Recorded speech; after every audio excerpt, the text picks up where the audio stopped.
Haleluya. Selamat berjumpa lagi dalam Renungan Susiani. Kebaikan Tuhanlah yang menyertai kita hingga kita ada lagi pada saat hari ini.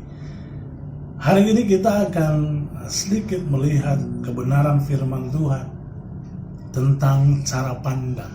Tentang cara pandang yang ternyata cara pandang itu menentukan langkah selanjutnya, dan langkah itu menentukan keberhasilan seseorang. Saya membaca sebuah ilustrasi tentang mata lebah dan mata lalat.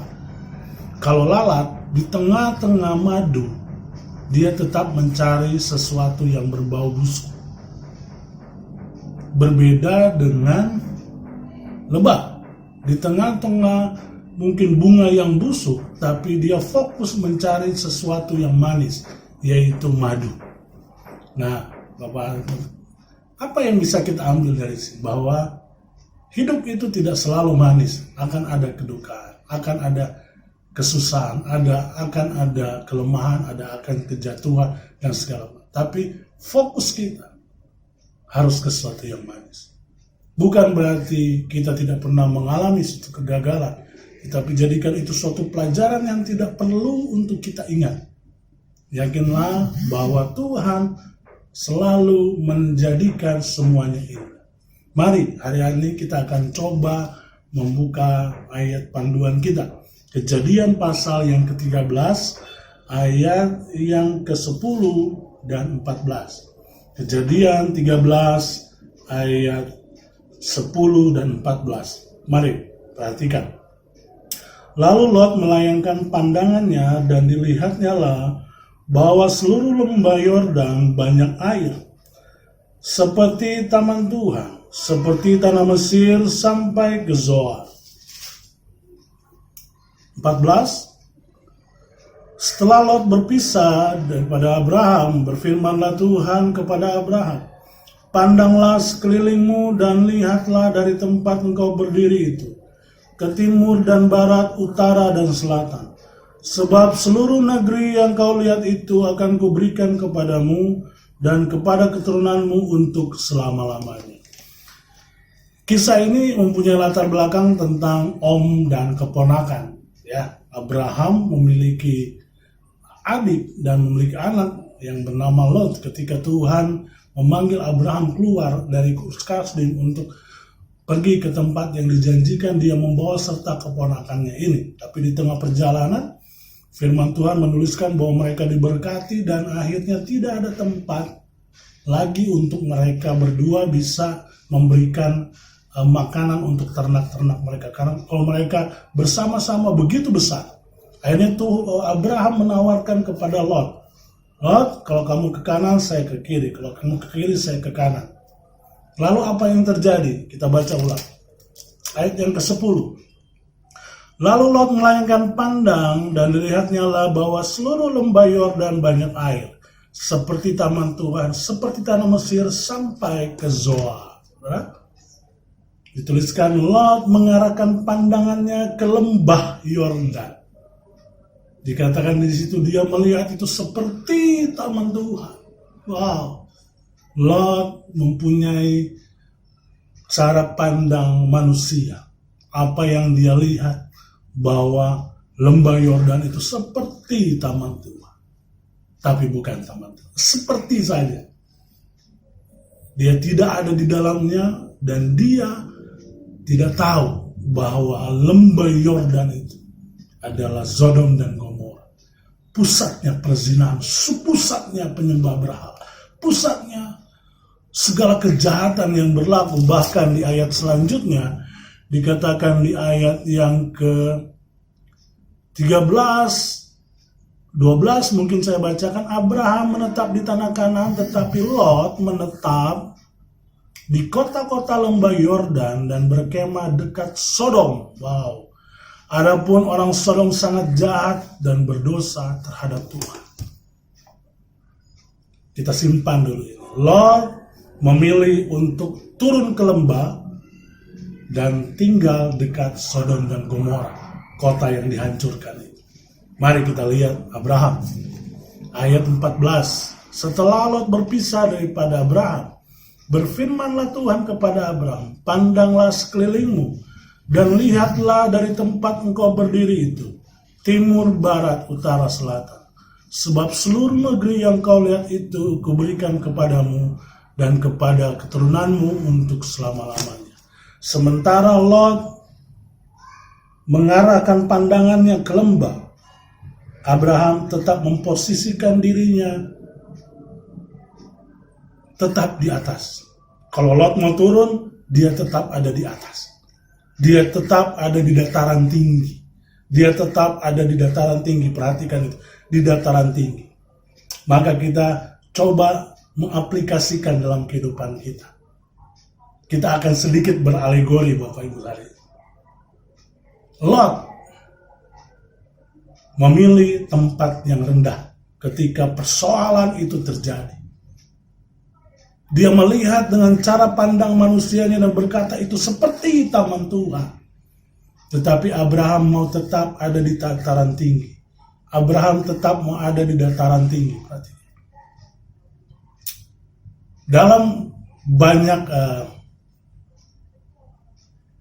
arti dalam kerohanian, dataran tinggi, tempat yang tinggi, itu selalu dialegorikan tentang hadirat Tuhan.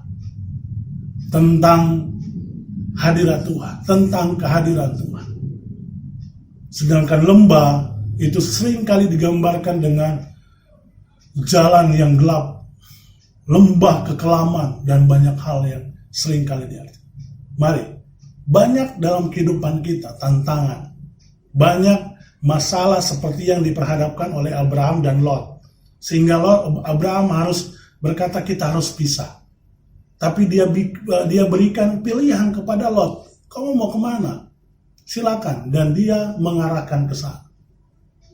Kita ada dua pilihan ketika ada dalam persoalan. Mau turun ke lembah, melakukan apa yang kita anggap baik, mungkin seperti taman Tuhan kita pikirkan, mungkin seperti hal yang wow di mata kita. Tanpa kita sadar pilihan kita adalah Sodom dan Gomora. Berbeda dengan Abraham. Dia mau tetap ada di dataran tinggi.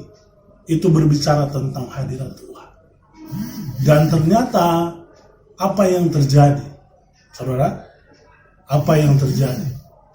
Ketika Abraham tetap ada di dataran tinggi, Tuhan berfirman kepada Abraham, lihatlah sekelilingmu, apa yang engkau pandang, timur, selatan, utara, barat, semua akan kuberikan kepadamu dan keturunan. Coba kita bayangkan kalau Abraham pun turun, maka dia tidak ada pandangan ke depan yang luas. Dia tetap ada di dataran tinggi sehingga dia melihat semua yang ada. Tuhan memberikan Abraham sejauh mana dia memandang. Itu diberikan untuk keturunan. Bapak Ibu, malam hari ini kita belajar tentang kisah ini. Mau jadi seperti Lot yang memandang sesuatu seperti keinginan manusianya, memandang dengan cara manusianya, memandang dengan mata jasmaninya, melakukan apa yang dia mau, dia memilih untuk turun ke bawah. Tidak mau bergaul dengan Tuhan. Mungkin dia pikir dia bisa, mungkin dia pikir dia bisa, mungkin dia pikir dia ahli. Dia melihat dengan matanya, dia lupa bahwa Tuhan yang menentukan semua. Berbeda dengan Abraham. Hal yang pertama itu. Tapi ada hal yang unik juga di kisah ini. Saya bacakan lagi ayat 14. Setelah Lot berpisah daripada Abraham, berfirmanlah Tuhan kepada Abraham. Bapak Ibu, saya coba untuk membaca ayat sebelumnya. Semenjak Abraham keluar dari tempatnya untuk pergi. Selama perjalanan itu saya tidak pernah melihat ayat yang menuliskan berfirmanlah Tuhan kepada Abraham. Saya tidak tahu alasannya, tetapi saya beralegori saja ya. Lot artinya adalah orang bermuka dua. Topeng. Ayat 14 dikatakan setelah Lot berpisah daripada Abraham, berfirmanlah Tuhan. Jadi Bapak Ibu, kalau Anda pengen dengar suara Tuhan, keluarkan Lot dari hidupmu. Keluarkan Lot dari cara pandangan. Lot apa yang saya maksud? Lot itu adalah orang yang bermuka dua. Orang yang memakai topeng. Yang saya maksud di sini adalah orang yang berharap kepada Tuhan. Beriman kepada Tuhan katanya. Tapi tetap melakukan segala sesuatu seperti yang dia mau. Orang yang tiap hari berdoa, Tuhan tolong, tetapi ketika realitanya dia tetap melakukan seperti apa yang dia mau. Bukan yang Tuhan mau. Tiap hari dia baca firman, tiap hari dengar firman, tetapi apa yang terjadi tetap seperti apa yang dia mau. Bukan yang Tuhan mau. Hari ini mungkin kita akan belajar tentang dua hal ini. Kisah ini membawa kita di poin yang pertama bahwa tetaplah ada di dataran tinggi. Tetaplah ada di hadirat Tuhan supaya kita bisa memandang sekeliling kita. Karena apa yang kita lihat itu akan menjadi bagian kita. Tetap ada di dataran tinggi di hadirat Tuhan.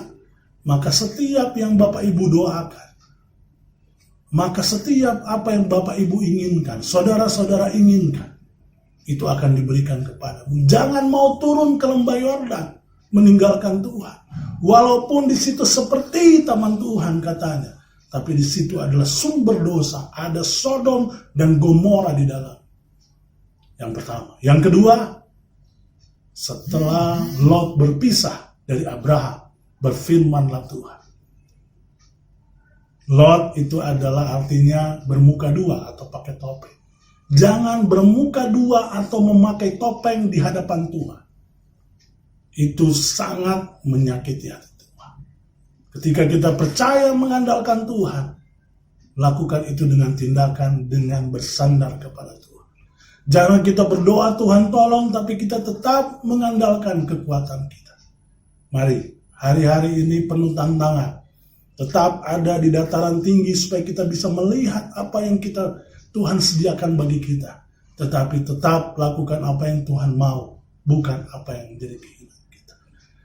Haleluya, haleluya. Mari kita berdoa. Terima kasih Tuhan untuk hari ini.